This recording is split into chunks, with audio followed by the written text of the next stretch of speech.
പ്രിയപ്പെട്ടവരെ, reporter breaking. Traffic നിയമം ലംഘിച്ചാൽ ഇനി തത്സമയം അറിയാം.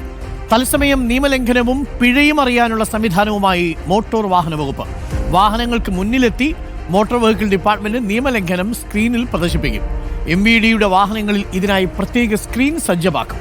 ഇതിനായുള്ള ക്രമീകരണങ്ങൾ നടക്കുന്നുവെന്ന് ഗതാഗത മന്ത്രി KB ഗണേഷ് കുമാർ അറിയിച്ചു. പരിഷ്കാരം നിയമലംഘനം കുറയ്ക്കാൻ സഹായിക്കുമെന്നും മന്ത്രി റിപ്പോർട്ടറിനോട് പറഞ്ഞു. പ്രതികരണം ഒന്ന് കേൾക്കാം. ഇപ്പോൾ പുതിയൊരു സംഭവം ഞങ്ങൾ ആലോചിക്കുന്നുണ്ട്. ഒരു ഡിസ്പ്ലേ ബോർഡ്, അതായത് വണ്ടി ഫ്രണ്ടിൽ കയറിയതിന് ശേഷം നിങ്ങൾ ലൈൻ ട്രാഫിക് തെറ്റിക്കുകയാണ് അല്ലെങ്കിൽ നിങ്ങൾ ഇന്ന ഒഫൻസ് ചെയ്തുകൊണ്ടിരിക്കുകയാണെന്ന് 6 ലാംഗ്വേജിൽ കാണിച്ചു കൊടുക്കാൻ പറ്റുന്ന ഡിസ്പ്ലേ വണ്ടിയുടെ പുറകിലേക്ക്. അപ്പോൾ നമ്മൾ ഫൈൻ അടിച്ചിരിക്കുന്നത് അപ്പോൾ തന്നെ മനസ്സിലാവും. നമ്മളിപ്പോൾ റോങ്ങായി വണ്ടി ഓടിച്ച ആളെ ഫൈൻ അടിച്ച് വിട്ടാൽ അയാൾ റോങ്ങായിട്ട് ഇങ്ങനെ പൊയ്ക്കൊണ്ടേയിരിക്കും, തെറ്റ് ചെയ്തുകൊണ്ടേയിരിക്കും കോയമ്പത്തൂർ വരെയും. അപ്പോൾ അതിനേക്കാൾ നല്ലത് ഫ്രണ്ടിൽ കയറിയിട്ട് നിങ്ങളിങ്ങനെ അവരുടെ ലാംഗ്വേജ്, വണ്ടിയുടെ രജിസ്ട്രേഷൻ നമ്പർ ആണെങ്കിൽ ആന്ധ്രയാണെങ്കിൽ തെലുങ്കിൽ ബാക്കിലൊരു ഡിസ്പ്ലേ പ്ലാൻ ചെയ്യുന്നുണ്ട്. അപ്പോൾ ആ ഡിസ്പ്ലേ എഴുതി കാണിക്കും നിങ്ങൾ ഇന്ന ഒഫൻസ് ചെയ്തിരിക്കുന്നു, ഇത്ര രൂപ ഫൈൻ അടിച്ചിരിക്കുന്നു എന്ന് കാണിച്ചിട്ട് നമ്മൾ മാറി കൊടുക്കും. അപ്പോൾ ആ ഒഫൻസ് അവിടെ നിൽക്കും. ഈ സെയിം ഒഫൻസ് പിന്നെയും കണ്ടിന്യൂ ചെയ്തുകൊണ്ടിരിക്കുകയാണ്. പെറ്റി അടിച്ചു എന്ന് പറയുമ്പോൾ പിന്നെ മര്യാദയ്ക്ക് ഓടിക്കും. അപ്പോൾ അങ്ങനെ നിങ്ങളൊരു പുതിയ വണ്ടി വാങ്ങുന്നതിന് പുറകിൽ ഒരു ഡിസ്പ്ലേ സെറ്റ് ചെയ്യാനുള്ള ഒരു പരിപാടിയിലാണ്. അതിൻ്റെ വർക്ക് നടക്കുന്നുണ്ട്. അപ്പോൾ അത് വന്നാൽ ജസ്റ്റ് ഉദ്യോഗസ്ഥൻ ഇപ്പം ഇംഗ്ലീഷ് ആണെന്നുണ്ടെങ്കിൽ 1 എന്നുള്ള നമ്പറിൽ പ്രസ് ചെയ്യുക. വേറെ ഒന്നും ചെയ്യേണ്ട, ഒഫൻസ് ഏതാണെന്ന് മാത്രം അടിച്ചു കൊടുത്താൽ മതി. അശ്വിൻ ഡിയാഗോ ചേരുന്നു. Ashwin Diago, good morning. അങ്ങനെ motor vehicle department smart department ആവുകയാണ് അല്ലേ? അപ്പോൾ പുതുതായിട്ട് വാങ്ങുന്ന വാഹനങ്ങളുടെ പിറകിൽ ഇനി ഒരു സ്ക്രീൻ ഉണ്ടാവും. ആ സ്ക്രീനിൽ നമ്മളുടെയൊക്കെ പിഴ ഇങ്ങനെ തെളിഞ്ഞു വരും എന്നുള്ളതാണ്.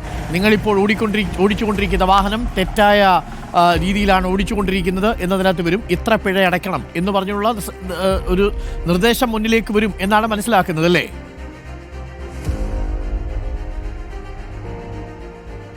ഡോക്ടർ അരുൺ, അതുതന്നെയാണ് ഗതാഗത മന്ത്രി ഉദ്ദേശിക്കുന്നതും. അതായത് ഈ മാസം ജനുവരി മാസം റോഡ് സേഫ്റ്റി മന്താണ്. മോട്ടോർ വാഹന വകുപ്പ് അവരുടേതായ രീതിയിൽ ക്യാമ്പയിനുകൾ അതുപോലെ തന്നെ ബോധവൽക്കരണ പരിപാടികളൊക്കെ നടത്തുന്നുണ്ട്. പക്ഷേ ഇത് മാത്രം ഈ റോഡ് അപകടങ്ങൾ അല്ലെങ്കിൽ നിയമലംഘനങ്ങൾ കുറയ്ക്കാൻ സഹായിക്കില്ല എന്നുള്ള നിലപാടിലാണ് ഗതാഗത മന്ത്രി KB ഗണേഷ് കുമാർ ഉള്ളത്. അതുകൊണ്ട് തന്നെ മോട്ടോർ വാഹന വകുപ്പിൽ അടിപൊളി മാറ്റങ്ങളാണ് അദ്ദേഹം കൊണ്ടുവരാൻ ഉദ്ദേശിക്കുന്നതും. അതിലേറ്റവും പ്രധാനപ്പെട്ടതാണ് ഇത്, ഈ തത്സമയം പിഴയും നിയമലംഘനവും അറിയിക്കാനുള്ള മാർഗം. ഇത് പുതിയതായി വാങ്ങുന്ന മോട്ടോർ വാഹന വകുപ്പിന്റെ വാഹനങ്ങളിൽ പുറകിലായി ഒരു പ്രത്യേക സ്ക്രീൻ ഘടിപ്പിക്കും. ഈ സ്ക്രീനുകളുടെ ലക്ഷ്യമെന്ന് പറയുന്നത് മുന്നിൽ പോകുന്ന വാഹനം അല്ലെങ്കിൽ നിയമലംഘനങ്ങൾ നടത്തുന്ന വാഹനത്തിന്റെ മുന്നിൽ ചെന്ന് നിങ്ങൾ ഇന്ന നിയമം ലംഘിച്ചിരിക്കുന്നു, അതിന്റെ പിഴയായി ഇത്ര രൂപ നൽകണം എന്നുള്ളത് അറിയിക്കുക എന്നുള്ളതാണ്. അതായത് തത്സമയം നമ്മുടെ നിയമലംഘനങ്ങൾ പ്രദർശിപ്പിക്കുന്ന ഒരു സ്ക്രീനാണ് മോട്ടോർ വാഹന വകുപ്പിന്റെ വാഹനങ്ങളിൽ വരാൻ പോകുന്നത് എന്നുള്ളതാണ് ഏറ്റവും പ്രധാനപ്പെട്ട കാര്യം. ഈ സ്ക്രീനുകളിൽ 6 ലാംഗ്വേജുകളിലാണ് ഈ സ്ക്രീനുകൾ വരുന്നത്. ഈ സ്ക്രീനുകളിൽ നമ്മൾ ഏത് ഒഫൻസാണോ നടത്തിയിട്ടുള്ളത്, ഇപ്പോൾ ലൈൻ ട്രാഫിക് തെറ്റിക്കുകയാണെങ്കിൽ നിങ്ങൾ ലൈൻ ട്രാഫിക് തെറ്റിച്ചിരിക്കുന്നു, അതിന് ഫൈനായി ഇത്ര രൂപ നൽകണം എന്നുള്ളത് ആ വാഹനത്തിൻ്റെ രജിസ്ട്രേഷൻ നമ്പർ നോക്കിയാണ് ഇത് ഡിസ്പ്ലേ ചെയ്യുന്നത്. ഇതിൻ്റെ ഏറ്റവും പ്രധാനപ്പെട്ട ഉദ്ദേശം ഈ നിയമലംഘനം സ്ഥലത്ത് വെച്ച് തന്നെ അവസാനിപ്പിക്കുക എന്നുള്ളതാണ്. ഇത് ആവർത്തിക്കാതിരിക്കുക എന്നുള്ളതാണ് ഇതിൻ്റെ ഉദ്ദേശം എന്ന് പറയുന്നത്. കാരണം സാധാരണഗതിയിൽ നമുക്ക് പിഴ വന്നിട്ടുണ്ട് എന്നറിയുന്നത് പിഴ നമ്മുടെ കയ്യിൽ കിട്ടുമ്പോഴോ അല്ലെങ്കിൽ പരിവാഹൻ ആപ്പിലൂടെ നോക്കുമ്പോഴോ SMS വഴിയിലൂടെയാണ് നമുക്ക് സാധാരണ അറിയുന്നത്. പക്ഷെ അപ്പോഴും നമ്മുടെ ലക്ഷ്യസ്ഥാനത്തെത്തി 2-3 ദിവസം കഴിഞ്ഞിട്ടുണ്ടാവും. പക്ഷേ ഇതിൻ്റെ ഉദ്ദേശം എന്ന് പറയുന്നത് ആ സംഭവ സ്ഥലത്ത് വെച്ച് തന്നെ ഇത്ര രൂപ നിങ്ങൾക്ക് പിഴ ഈടാക്കിയിട്ടുണ്ട്, അതുകൊണ്ട് തന്നെ ഇനി ശ്രദ്ധിച്ചു പോകണം, അല്ലെങ്കിൽ പോകുന്ന വഴിയിൽ വീണ്ടും വീണ്ടും പിഴയുണ്ടാകും എന്നുള്ള ഒരു മുന്നറിയിപ്പ് കൂടി നൽകും എന്നുള്ളതാണ്. മാത്രമല്ല ഈ വാഹനത്തിലൂടെ ട്രാഫിക് നിയമങ്ങളുടെ മുന്നറിയിപ്പുകൾ ഇടയ്ക്കിടയ്ക്ക് നൽകിക്കൊണ്ടിരിക്കുകയും ചെയ്യും.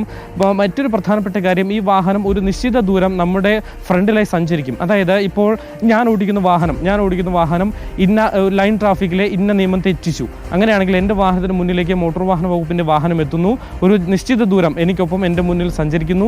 ഈ സഞ്ചരിക്കുന്ന സമയത്ത് ഈ ഡിസ്പ്ലേയിൽ കാണിക്കുന്നു ഞാൻ ഇന്ന ഒഫൻസുകൾ ചെയ്തിട്ടുണ്ട്, അതിൻ്റെ പിഴയായി ഇത്ര രൂപ നൽകണം, ഇന്ന ഡേറ്റിനുള്ളിൽ നൽകണം എന്നുള്ള കാര്യങ്ങൾ ഈ സ്ക്രീനിലൂടെ ഓടിമറയും.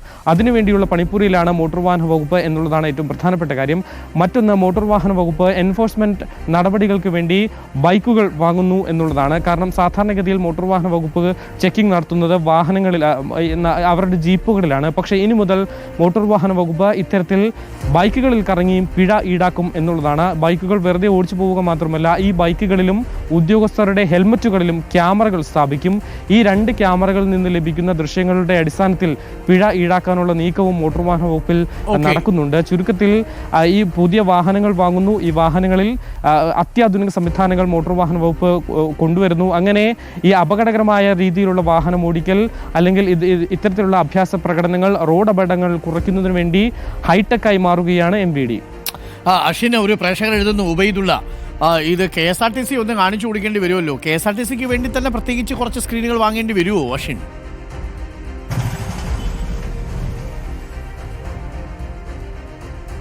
KSRTC നമുക്കറിയാം, KSRTC അവർ അവരുടേതായ ഒരു നിയമത്തിലൂടെയാണ് പോകുന്നത്. പക്ഷേ ഗതാഗത മന്ത്രി പറയുന്നതനുസരിച്ചാണെങ്കിൽ KSRTCക്ക് എല്ലാ വാഹനങ്ങൾക്കും ഒരേ നിയമം തന്നെയാണ്. റോഡിൽ ഓടുന്ന വാഹനങ്ങൾക്കെല്ലാം ഒരേ നിയമം തന്നെയാണ്. അത് കാൽനട യാത്രക്കാരാണെങ്കിലും ശരി, വലിയ ബസ്സിൽ പോകുന്ന ബസ് ഓടിക്കുന്ന ആളുകളാണെങ്കിലും നിയമങ്ങൾ എല്ലാവരും ഒരേപോലെ പാലിക്കേണ്ടതാണ്. അത് KSRTC എന്ന വ്യത്യാസമില്ല, പ്രൈവറ്റ് ബസ് എന്നുള്ള വ്യത്യാസമില്ല, സാധാരണക്കാരെന്നുള്ള വ്യത്യാസമില്ല, എല്ലാവർക്കും ഒരു നിയമം എന്നുള്ളത് തന്നെയാണ്.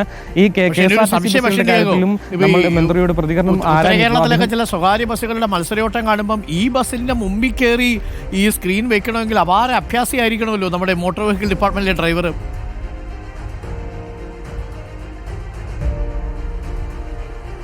ഡോക്ടർ, അതാണ് ഇതിൻ്റെ പ്രത്യേകത. കാരണം വാഹനങ്ങളെ ചേസ് ചെയ്ത് പിടിച്ച് ഇത്തരത്തിൽ നിയമലംഘനങ്ങൾ ചൂണ്ടിക്കാണിക്കില്ല. കാരണം നമുക്കറിയാം, വാഹനങ്ങൾ ഓടിക്കുന്ന ഒരാൾക്ക് കൃത്യമായ ബോധ്യമുണ്ടാകും. ഞാൻ അമിത വേഗത്തിൽ പോവുകയാണെങ്കിൽ എനിക്ക് ഉറപ്പായും സ്പീഡിൻ്റെ ടിക്കറ്റ് വരാനുള്ള സാധ്യതയുണ്ട് എന്നൊരു ബോധ്യം അദ്ദേഹത്തിന് ഉണ്ടാവും. പക്ഷേ ഇതിൽ ഏറ്റവും പ്രധാനപ്പെട്ട കാര്യം ലൈൻ ട്രാഫിക്കുകളെ കേന്ദ്രീകരിച്ചാണ് ഇത് ആദ്യഘട്ടത്തിൽ നടത്തുക എന്നുള്ളതാണ്. പിന്നെ ഹെൽമറ്റ് വെക്കാതെ പോകുന്ന ആളുകളെയൊക്കെ മാത്രമല്ല, അമിത വേഗത്തിൽ പോകുന്ന വാഹനങ്ങളെ ചേസ് ചെയ്യില്ല. പകരം മറ്റൊരു സ്റ്റേഷനിൽ ഇവർക്ക് ഈ വണ്ടിയുടെ മുന്നിൽ കയറാൻ കഴിയുന്ന ഭാഗത്തിനുള്ള മോട്ടോർ വാഹന വകുപ്പിൻ്റെ വാഹനങ്ങൾ അവിടെയുണ്ടെങ്കിൽ അവിടെ വെച്ച് ഈ വാഹനങ്ങളുടെ മുന്നിലേക്ക് കയറി ഇത്തരത്തിൽ ഈ നിയമലംഘനം നടത്തിയിരിക്കുന്നു എന്നുള്ളത് തത്സമയം അറിയിക്കുക, അവരുടെ പിഴ ഈടാക്കുക, അവിടെ വെച്ച് തന്നെ അവരെ കൊണ്ട് അത് റെക്ടിഫൈ ചെയ്ത് മുന്നോട്ട് പോവുക എന്നുള്ളതാണ് ഈ സ്ക്രീനുകളുടെ ഉദ്ദേശം. Doctor, okay, thank you. എന്തായാലും അശ്വിൻ ഡിയാഗോ, മാറ്റങ്ങൾ ഉണ്ടാവട്ടെ, മാറ്റങ്ങൾ യുക്തിഭദ്രമായിട്ട് തന്നെ കൊണ്ടുവരട്ടെ എന്നുള്ളത് നമുക്ക് പ്രതീക്ഷിക്കാം. കൂടുതൽ അപകടങ്ങൾ എന്തായാലും ഒഴിവാവണം. റോഡ് സേഫ്റ്റി വാരത്തിന് മോട്ടോർ വാഹന വകുപ്പ് എടുക്കുന്ന എല്ലാ നടപടികളോടും നമ്മൾ യോജിച്ച് തന്നെ നിൽക്കുന്നു. മരണനിരക്ക് കുറയ്ക്കാൻ സാധിക്കണം.